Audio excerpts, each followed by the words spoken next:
Coming to us from CNN.com. Former NFL player Glenn Foster Jr. may have been going through a manic episode in the days leading up to his arrest and was acting strangely during a recent phone call a few days before he died, his father told CNN. Glenn Foster Sr. last spoke to his son by phone on December 3rd, the day before Foster Jr. was arrested in western Alabama. The 31-year-old died Monday at a medical facility north of Tuscaloosa, according to a statement from the Alabama Law Enforcement Agency, which is now investigating the incident.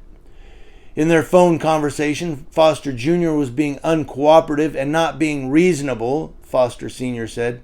He did not elaborate on what Foster Jr. was being uncooperative about. They always say that. Well, he was resisting.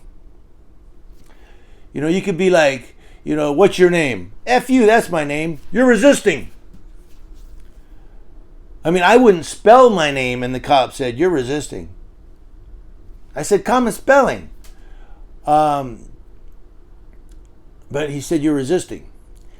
Now, Glenn Foster Sr. said you could tell he was not his normal self. He said, telling CNN that his son was diagnosed with bipolar disorder and previously had a manic episode during college. Foster Jr. was diagnosed at about 20 years old, and that's not confirmed by CNN, of course. But Glenn Foster Sr. said he was in mental distress. We could see that he was not in the best frame of mind, and we indicated that to the police chief. Now, that was a conversation with Reform, Alabama, Police Chief Richard Black over the weekend. Reform, Alabama. Well, there you go. The Reform Police.